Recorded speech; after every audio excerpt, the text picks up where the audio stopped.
My parents asked for $50,000 for my sister's perfect wedding after they kicked me out. I said okay. Now her fiancé doesn't want a wedding because I told the truth. I never thought I'd hear from my parents again after they kicked me out when I was 26. At the time, I had just decided to drop out of medical school. It wasn't an easy decision. I'd been there for 6 years and I was miserable. My heart wasn't in it, and every time I sat down with a textbook or walked into a lecture hall, I felt like I was suffocating. When I finally told my parents I was quitting, their reaction wasn't just disappointment, it was outright anger.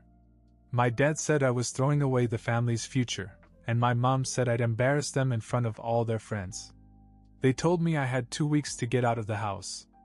No discussion, no second chances. I didn't have much at the time, no degree, no steady income, but I packed up and left. For a while, I couch-surfed and freelanced, writing code and designing websites. It was tough, but eventually things turned around.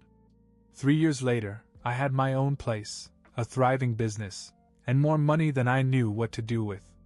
My parents didn't care about any of this. They hadn't even reached out to me since the day I walked out the door. That's why it was such a shock when I got a phone call from my mom out of the blue. She acted like nothing had happened, like we were the kind of family that just called each other to chat. After some small talk, she said they needed my help with something.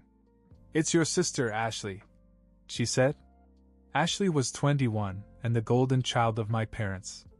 While I'd been slogging through medical school, Ashley had been living a charmed life.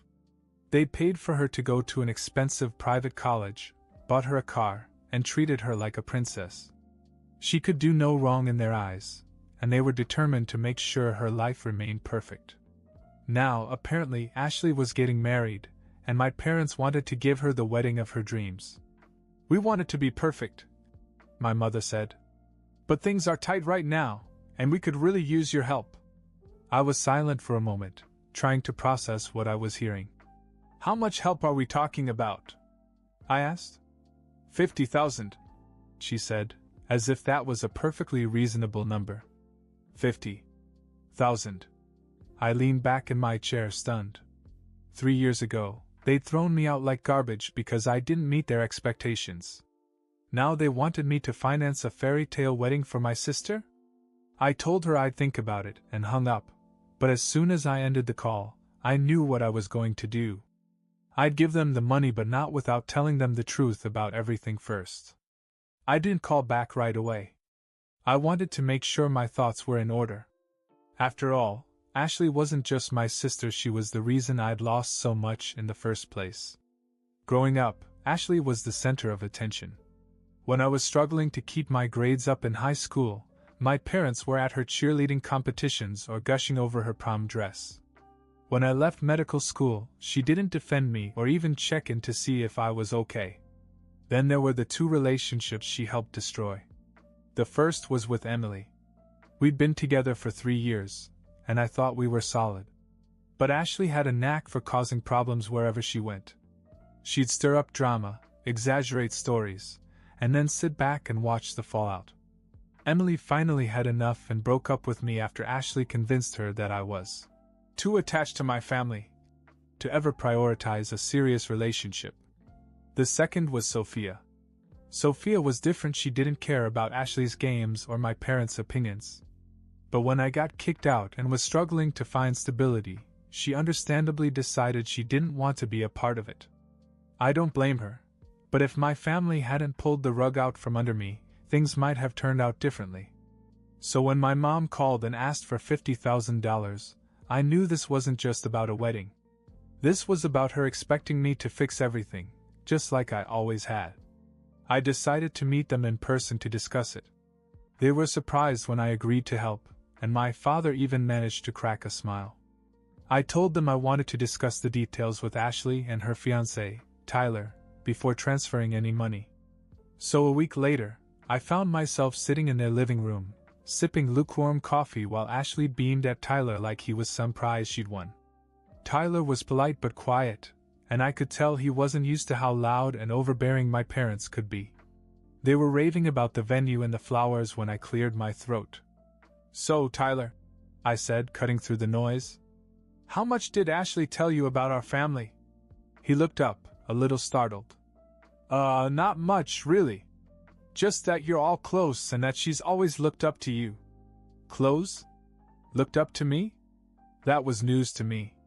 Well, I said, keeping my tone casual. There's some history she might have skipped over. Like the fact that I'm the one paying for this wedding. And the reason I can afford it is because I've spent the last 3 years rebuilding my life after our parents kicked me out for not finishing medical school. The room fell silent. My mom opened her mouth to say something, but I continued. And Ashley?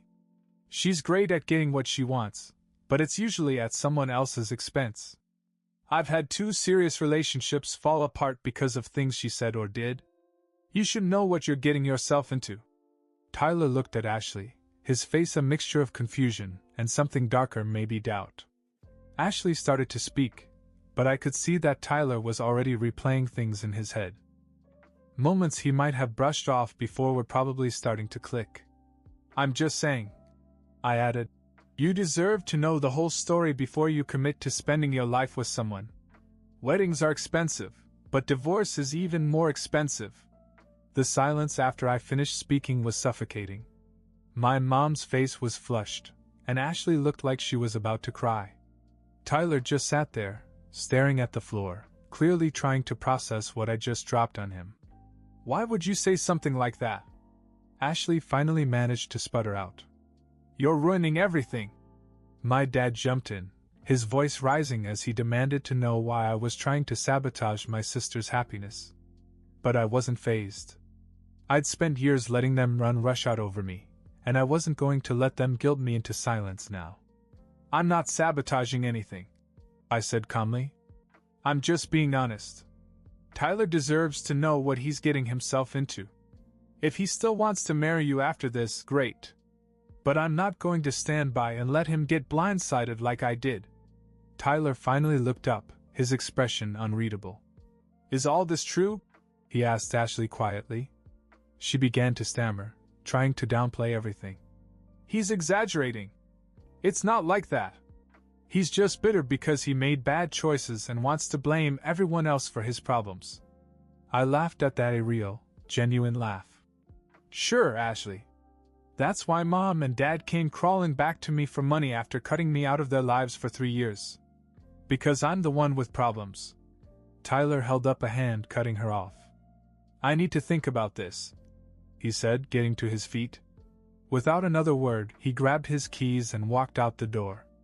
As soon as he left, all hell broke loose. My mom started screaming about how I'd ruined Ashley's wedding. My dad accused me of being petty and ungrateful, and Ashley just cried. You never should have gotten involved in this, my mom snapped. We didn't ask you to come here and cause drama. We asked you to help your family. Help my family? I repeated. You mean the family that kicked me out and didn't care if I ended up on the street? The family that made sure Ashley had everything while I had nothing? Yeah, forgive me if I'm not feeling very generous right now. They kept yelling, but I'd already said my piece. I got up, grabbed my coat, and told them I'd be in touch about the money. As I walked out, I could still hear Ashley crying. Part of me felt bad she was young and maybe didn't realize how much damage she'd done over the years. But another part of me felt satisfied. Like, for once, I wasn't the one being sacrificed for someone else's happiness. I didn't know what Tyler was going to do, but I had a feeling the wedding plans were about to change. I didn't hear from anyone for a few days after the disaster at my parents' house. Frankly, I wasn't sure if I'd ever hear from them again, and I was okay with that. But on the 5th day, I got a text message from Tyler. Can we talk? I agreed to meet him at a coffee shop near his apartment. When I arrived, he was already there, hunched over a cup of coffee. He looked rough, as if he hadn't slept in days. As soon as I sat down, he skipped the pleasantries. What you said the other day, it's been eating at me. I need to know. Is it all true? I looked him straight in the eye. Every word. But if you want details, I'll be happy to lay them out for you. He nodded hesitantly. Okay. Tell me everything. I took a deep breath, leaned forward, and began. My parents didn't just kick me out. They threw me out like I was nothing. I'd spent 6 years in medical school, hating every second of it, but I stuck it out because they were so proud of the idea of having a doctor in the family. The moment I told them I was quitting, they told me I'd embarrassed them. They said I wasn't welcome in their home anymore. Tyler's eyes widened slightly, but I wasn't finished. Meanwhile, Ashley? She's always been the favorite. She got everything: private school, a car, vacations. When I left, she didn't care. Didn't check on me, didn't call. And it wasn't just that. She's the reason 2 of my serious relationships fell apart. His eyebrows shot up. Wait, what? What do you mean? I told him about Emily, my girlfriend of 3 years, and how Ashley had lied to her and created drama just for fun.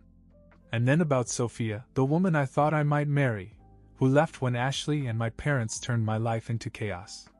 She thrives on being the center of attention, I said bluntly. She manipulates people, lies when it suits her, and never faces the consequences because my parents always bail her out. And they'll do the same thing when you get married if you get married. You'll have to live with that for the rest of your life. Tyler sat back, stunned. Why hasn't anyone told me this before? Because no one wants to upset the golden child, I said. You're the only person I've ever seen her actually care about, so maybe she'll change. But if you're going to marry her, you need to know the truth. If not, you're walking into a trap. Tyler didn't say anything for a long time. He just stared at the table, his fingers tightening around his coffee cup. I don't even know what to do with this, he said finally. Do whatever feels right, I told him. But don't do it blind. I didn't hear from Tyler after that conversation, but I didn't really expect to. Whatever decision he made, it wasn't going to be easy, and I figured he needed space to process it all. I was right, but I wasn't ready for what came next. 3 days later, I received the news. My phone buzzed with a series of texts from Ashley, starting with, I hope you're happy, you piece of trash. Tyler called off the wedding.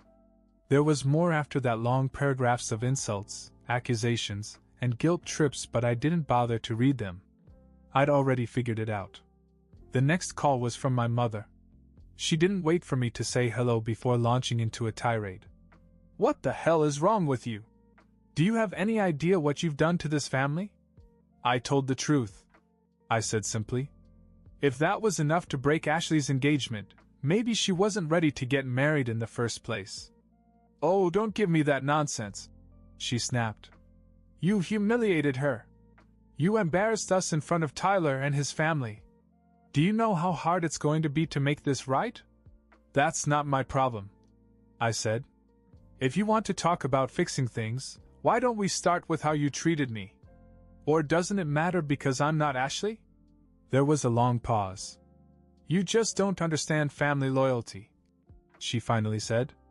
I laughed bitterly. Family loyalty? You mean the kind you showed me when you kicked me out with nothing? Or the kind Ashley showed when she destroyed my relationships for fun? If that's your idea of loyalty, no thanks. She started yelling again, but I hung up. I wasn't going to spend another second letting her twist the story. The next morning, my father showed up at my apartment unannounced.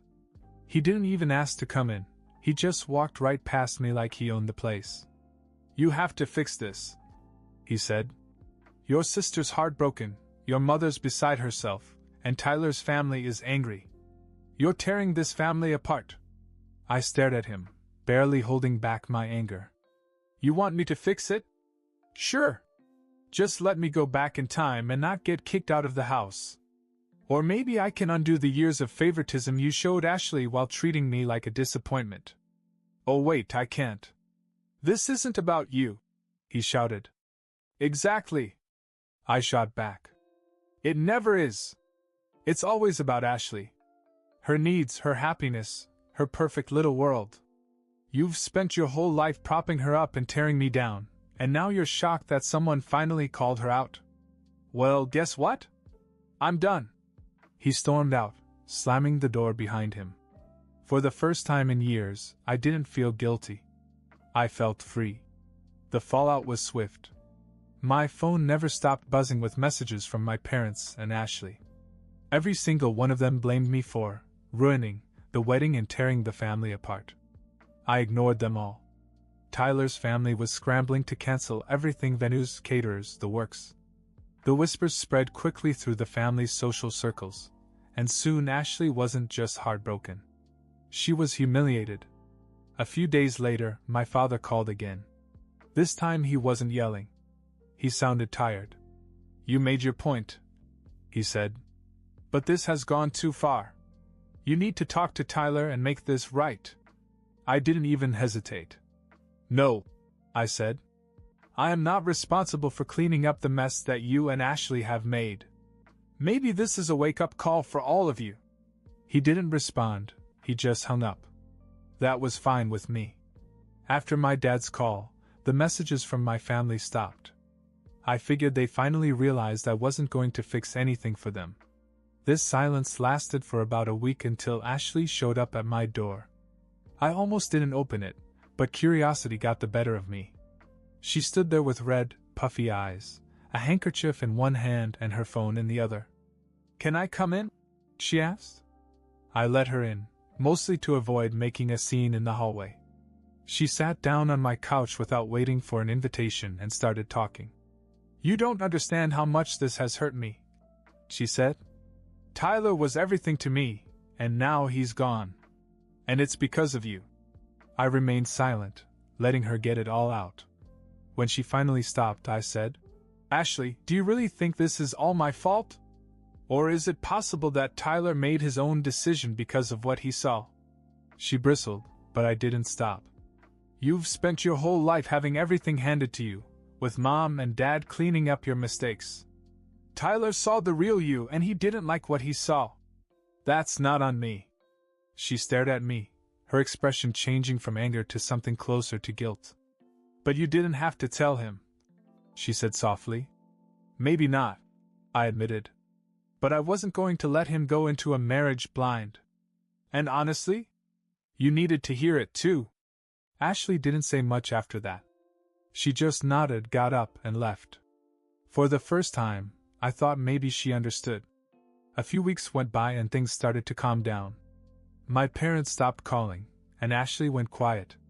I thought that was the end of it, but then I got another text from her. "I know you hate me, but I want to talk." We met in a park near her apartment. She looked different, calmer, more subdued. For once, she didn't have the air of someone who thought the world owed her something. "I've been thinking about what you said," she began. "About how Mom and Dad always gave me everything. And you're right.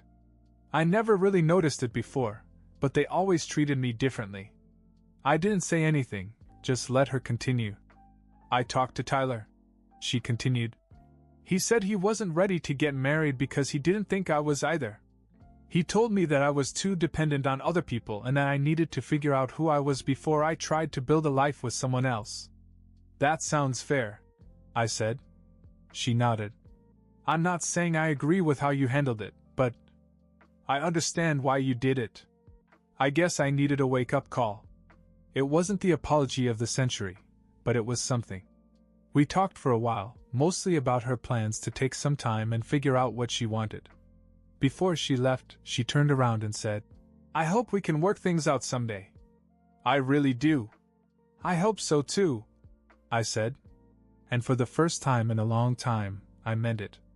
As for my parents, I didn't expect them to change. But I wasn't angry anymore. I'd made my point, and I felt at peace. A few days later, I sent them an email with details for an all-expenses-paid tour of Europe, a little olive branch. Not because I owed them anything, but because I wanted to close the chapter on my own terms.